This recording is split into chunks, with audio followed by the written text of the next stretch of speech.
मैं मौजूद हूँ मिनी हरिद्वार यानी कि उत्तर प्रदेश के अंदर उत्तरांचल के बंटने के बाद में जो मिनी हरिद्वार ब्रजघाट बनाया गया, मैं उसी पर मौजूद हूँ। वहाँ आज हमारी टीम पहुँची और वहाँ देखा कि जो करोड़ों रुपए की लागत से श्रद्धालुओं के आवागमन के लिए एक जेटी बनाई गई थी जो पानी के बाहर पड़ी हुई थी, यानी कि आपदा प्रबंधन अधिकारियों को यही पता नहीं था कि इन जेटियों का इस्तेमाल कहाँ किया जाए। ऐसा ही नहीं, इस्तेमाल के साथ साथ अगर बात की जाए श्रद्धालुओं की सुरक्षा की, तो सुरक्षा के लिहाज से भी ये बहुत गलत है। उसी के क्रम में हम आज पहुँचे हैं ब्रजघाट, और ब्रजघाट में हमने देखा कि जेटी जो कि आप देख सकते हैं कि बिल्कुल सूखे में, मैं कैमरामैन से कहूँगा पानी की तरफ दिखाएं, यानी कि जेटियों को ये नहीं देखा गया कि कहाँ होनी चाहिए थी और किस तरह होनी चाहिए थी। लेकिन अगर अधिकारियों से इसकी वार्तालाप करनी चाहिए तो अधिकारियों के फ़ोन नंबर अक्सर सबके बंद ही आते हैं और आज भी बंद हैं। यानी कि आपदा प्रबंधन के जो अधिकारी हैं उनको ये तक मालूम नहीं कि आज यहाँ पर स्नानार्थियों की संख्या बढ़ेगी और इस पर हमें ध्यान देना चाहिए या नहीं। ये भी एक बहुत बड़ा व्यवस्था, अगर सुरक्षा को लेकर दावा किया जाए तो इस सुरक्षा में भी कहीं ना कहीं श्रद्धालुओं की सेंध है। और दूसरी ओर मैं बात करना चाहूँगा, जो यहाँ श्रद्धालु आए हुए हैं उनसे बात करूँगा क्या इससे कोई दिक्कत हो रही है या नहीं हो रही है, क्योंकि आज का समय वो आ चुका है।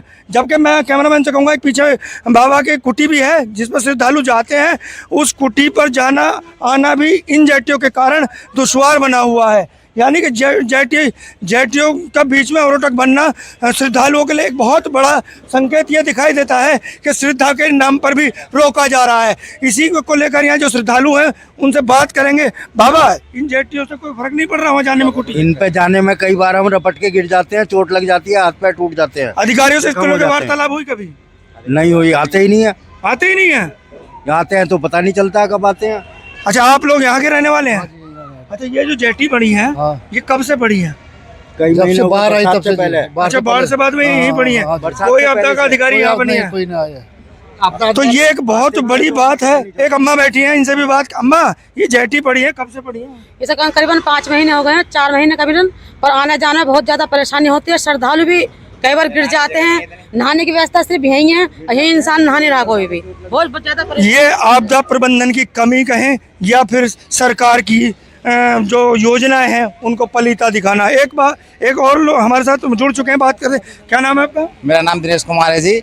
अब यहाँ कल श्राद्धो लोग आएंगे, अब थोड़ी सी जगह नहाने के लिए काफ़ी दिक्कत होगी आने जाने वाले के लिए, वो भी भीड़ भी बहुत होगी। नहाने की कोई व्यवस्था नहीं है यहाँ पर। नहाने की व्यवस्था थी लेकिन ये जेटी ने रोक दिया है सब कुछ। आगे श्रद्धालु जाएंगे, आगे पुल तक नहाते हैं वहाँ जा करके, लेकिन यहाँ पर अब कहाँ तक नहाएंगे बताओ, जब ये सारा बंद कर दिया, सारा घाट बंद पड़ा है, जेटी ऊपर आई पड़ी है। जेटी अगर पानी से बाहर होती है, बैरिकेडिंग बन जाती है थोड़ी सी, तो श्रद्धालु बड़े आराम से नहाते हैं, आने जाने का रास्ता ही साफ हो जाता। ये आपदा प्रबंधन की कमी कहूँ या आपदा प्रबंधन का एक जो सरकार की नीतियों को पलीता लगाने वाली बात, ये तो अधिकारी अब जाग पाएंगे नहीं जाग पाएंगे, ये तो आने वाला समय ही बताएगा। अजय चौधरी, हापुड़।